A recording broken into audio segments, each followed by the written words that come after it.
Di sebuah desa terpencil di Jawa Timur, berdiri rumah besar milik Juragan Wirya, saudagar gula paling kaya di wilayah itu. Rumah megahnya dipenuhi pembantu dan petugas kebun, tapi tetap sunyi, karena di dalamnya tidak pernah terdengar tawa anak-anak. Istrinya, Nyi Satmika, telah menikah selama 17 tahun, tapi belum juga dikaruniai anak. Juragan Wirya yang dulu mencintainya setengah mati, kini mulai dingin. Suatu malam, ia berkata dengan suara dingin, "Kalau sampai akhir tahun kau masih mandul, aku nikah lagi." Malam itu, Nyi Satmika menangis di depan cermin. Tapi esoknya, ia pergi ke tempat yang jauh lebih gelap dari tangisan. Di kaki bukit belakang desa, tersembunyi gubuk tua milik Mbah Meneng, seorang dukun ilmu hitam yang sudah lama tidak disebut-sebut, kecuali dengan bisik-bisik. Nyi Satmika datang dengan membawa emas dan rambutnya sendiri. Setelah ia sampai di sana, ia berkata, "Aku ingin anak, apapun, asal bukan perceraian." Mbah Meneng tersenyum dengan gigi hitamnya. "Kau akan punya dua, tapi ingat, tak semua yang lahir dari rahimmu adalah darah manusia." Ritual dilakukan di malam keramat, di antara darah ayam hitam dan bunga kenanga. Nyi Satmika diminta bersumpah di atas tulang kerbau, lalu minum air dari tempayan yang berisi lintah. 9 bulan kemudian, di tengah badai besar, Nyi Satmika melahirkan anak kembar perempuan. Yang pertama, cantik rupawan seperti lukisan, ia dinamai Kumala. Yang kedua, lahir dengan kulit kelabu, mata merah gelap, dan tangis seperti teriakan, ia dinamai Sumala. Juragan Wirya melihat bayi kedua dengan ngeri. "Ini bukan anakku, ini setan," katanya sambil mengangkat bayi itu, lalu melemparnya ke sumur belakang rumah. Nyi Satmika berteriak, tapi tak bisa melawan. Sumala mati tanpa upacara. Kumala hidup, tumbuh manis seperti gadis istana. Tapi sejak malam itu, suara tangis sering terdengar dari sumur. Suara bayi, lalu berubah menjadi suara tawa cekikikan. Kumala tumbuh menjadi gadis cantik dan penurut. Tapi sejak usia 7 tahun, ia sering berbicara sendiri di sudut rumah.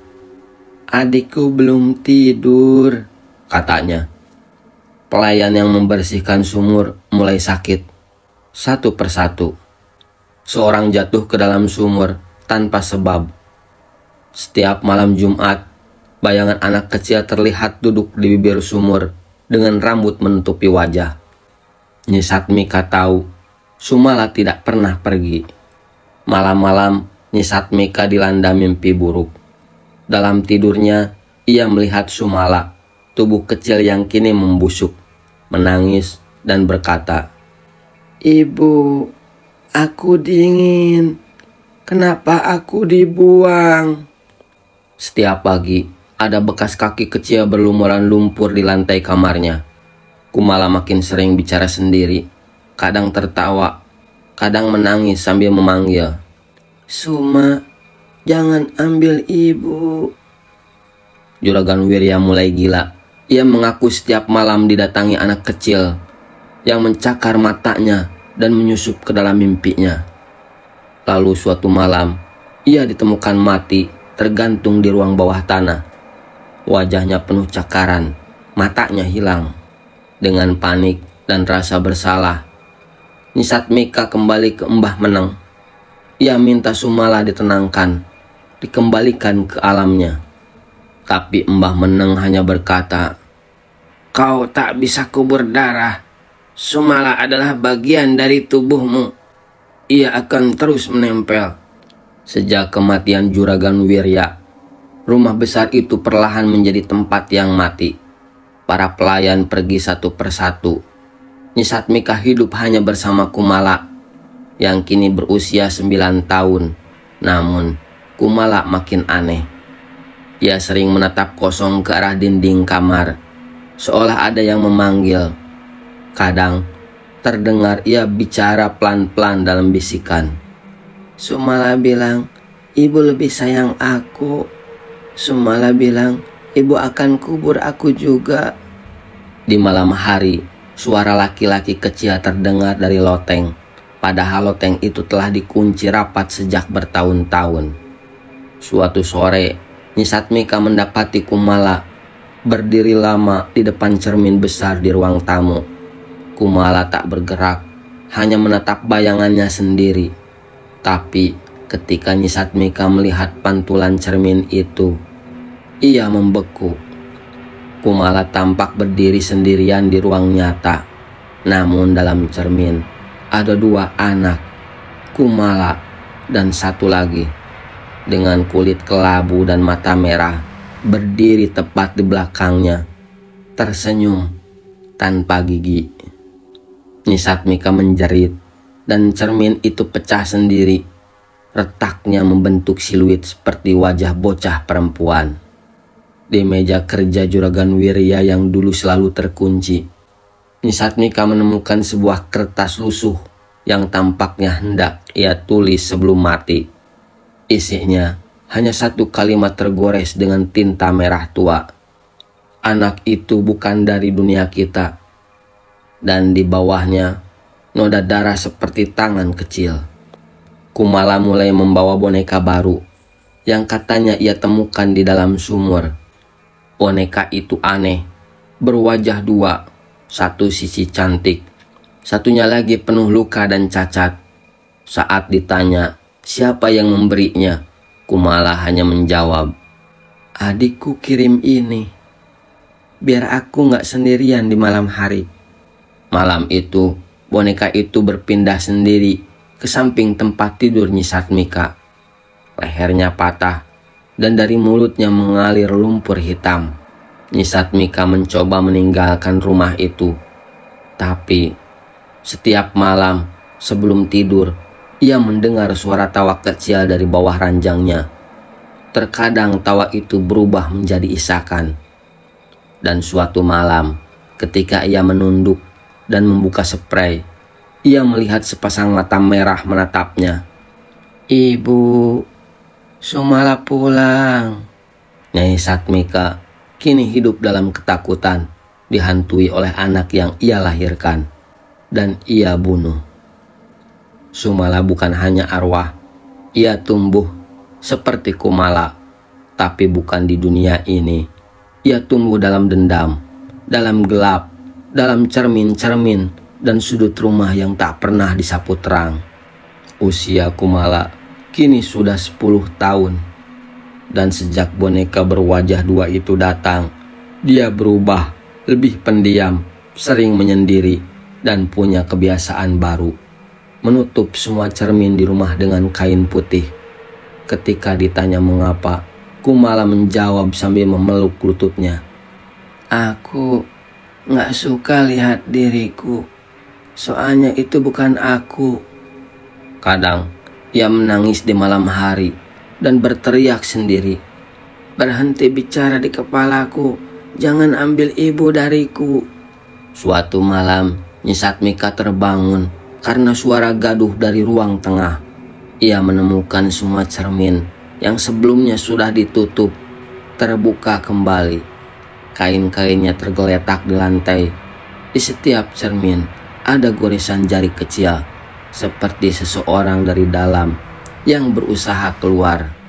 Dan di tengah ruangan berdiri Kumala, memegang boneka dan berbisik.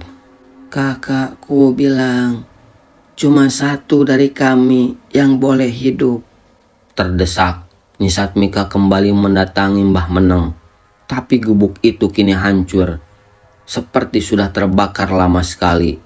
Di tengah puing-puingnya hanya tersisa sepotong kayu dengan ukiran yang sama. 2 cermin tak boleh pecah bersamaan, atau bayangan akan jadi nyata. Ia membawa potongan itu pulang bingung dan ketakutan. Ia tak sadar bahwa sejak kembali dari hutan, tubuh Kumala sering berdarah dari hidung dan mata kirinya tampak mulai menghitam. Kumala kini sering bicara seolah ia dua orang. Suaranya kadang berubah, berat dan serak seperti dari tenggorokan bocah yang hancur. Di malam-malam tertentu, ia berdiri menghadap ke cermin besar di ruang tamu dan berbicara ke pantulannya. "Sumala, jangan benci aku. Aku tidak pernah minta jadi cantik." Dan pantulan cermin itu yang tak lagi mengikuti gerakannya tersenyum dengan bibir sobek. Nyi Satmika menyadari waktunya tak banyak.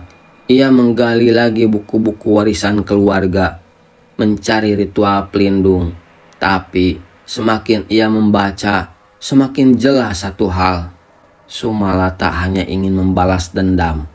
Ia ingin menggantikan Kumala menjadi satu-satunya anak yang diakui, menjadi anak tunggal. Dan jika dua cermin rumah itu yang menghadap timur dan barat pecah di saat bersamaan, Sumala akan keluar bukan sebagai bayangan, tapi sebagai manusia berdaging. Nyi Satmika mulai tak bisa membedakan mimpi dan kenyataan. Dalam mimpinya, ia melihat dua anak berdiri saling membelakangi di antara dua cermin besar. Salah satu cermin mulai retak, dan bayangan Sumala perlahan menjulur keluar, merambati tubuh Kumala yang tak bergerak. "Kalau dua cermin itu pecah bersamaan," suara Mbah Meneng terdengar di ujung mimpi, "bukan hanya satu yang akan keluar, tapi seluruh dunia bayangan akan terbuka." Ia terbangun dengan tubuh dingin dan suara ketukan pelan di cermin kamar. Hari-hari berlalu dan Kumala tampak makin berbeda. Tubuhnya semakin pucat, matanya kadang kosong. Ia sering lupa siapa dirinya. Pernah sekali Nyi Satmika memanggilnya dan Kumala menoleh dengan suara yang bukan miliknya. "Aku bukan Kumala. Kumala sudah kubawa ke bawah." Setelah itu Kumala pingsan, tapi saat sadar ia tak mengingat apapun. Cermin di sisi barat rumah yang sudah lama ditutupi kain pecah sendiri suatu malam tanpa alasan. Goresan-goresan jari kecil tampak jelas di sisi dalam pecahan kaca, bukan luar. Dari dalam kaca yang masih utuh, samar terlihat siluet Sumala. Rambut panjang, tubuh kecil yang membusuk, dan senyum bengkok menempel pada bayangan. Nyi Satmika tahu waktu tinggal sedikit. Satu cermin lagi retak dan dunia bisa berubah selamanya. Kumala dalam keadaan setengah sadar menyeret boneka berwajah dua ke halaman belakang.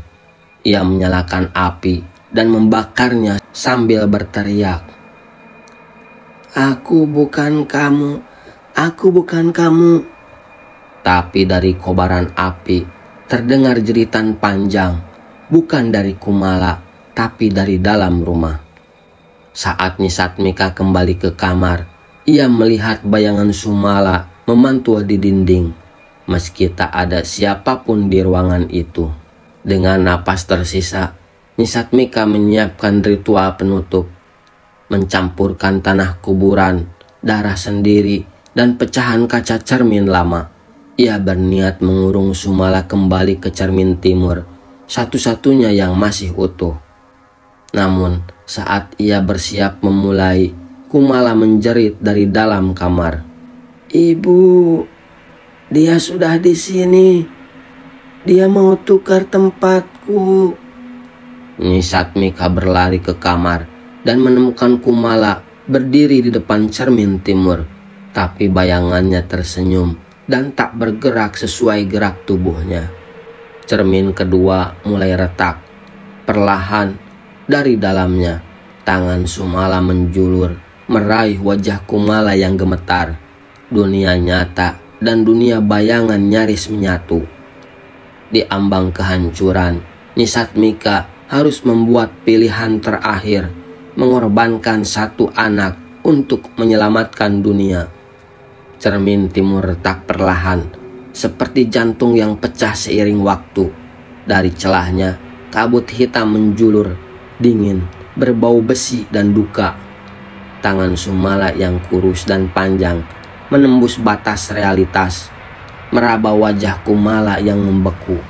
Kumala menangis, tapi tubuhnya tak bisa bergerak. Ia hanya bisa berbisik, "Ibu, aku takut." Bayangan Sumala di cermin sudah tak lagi bergerak seperti refleksi. Ia hidup, ia bebas. Nyi Satmika menggenggam erat mangkuk tanah, darah, dan pecahan cermin tua. Dengan gemetar, ia menggumamkan mantra yang diajarkan Mbah Meneng, mantra pemutus pengikat jiwa. Tapi suara dari dalam cermin tertawa, tawa anak kecil yang hampa. "Ibu, kau mau kehilangan aku 2 kali." Ritual tak bisa dilakukan tanpa pengorbanan. Cermin tak bisa ditutup tanpa penebusan. Sumala keluar separuh badan dari cermin. Tubuhnya kecil, tapi wajahnya penuh kebencian. Mata merah menyala seperti bara. Di satu tangan, ia memegang rambut Kumala. "Aku cuma mau satu hal. Ibu pilih aku. Aku juga lahir dari darahmu." Nyi Satmika menangis. Ia melihat 2 anaknya, yang satu nyata, yang satu dibunuh karena wajah, tapi keduanya bagaimanapun adalah darah dan tulangnya. "Sumala, aku minta maaf." Sumala tersenyum, tapi senyum itu tidak membawa damai. "Sudah terlambat." Dalam 1 detik yang panjang, Nyi Satmika menarik Kumala dari genggaman Sumala dan mendorong dirinya sendiri ke arah cermin. Cermin timur pecah, kabut hitam menyembur seperti letusan sumur maut. Nyi Satmika berteriak, "Ambil aku, jangan anakku, jangan mereka." Sumala mencoba menarik tubuh Kumala kembali, tapi cermin mulai menutup, menyedot semuanya ke dalam pusaran bayangan. 1 tubuh tertelan, Nyi Satmika. 1 tangan berakhir terlepas, tangan Sumala. Rumah besar itu hening. Cermin timur hancur, menjadi serpihan tak bernyawa. Kumala berbaring di lantai, menangis sendirian. Tapi saat ia membuka mata, ia tahu, ia sendiri, tapi tidak sepenuhnya. Kadang bayangannya di cermin terasa sedikit terlambat. Kadang ia merasa ada yang berdiri di belakangnya saat ia menyisir rambut. Tapi Sumala telah dikurung bersama ibunya. Rumah besar milik Juragan Wiryo perlahan ditinggalkan waktu. Kini ditutupi lumut, debu, dan kenangan. Orang-orang desa menghindari tempat itu. Mereka bilang kalau kau datang malam-malam dan menatap ke cermin ruang tengah, kau bisa melihat anak kecil berwajah hancur, tersenyum padamu dari balik bayangan. Dan di belakangnya ada seorang wanita tua yang terus mengulang 1 kalimat, "Maafkan ibu, maafkan ibu."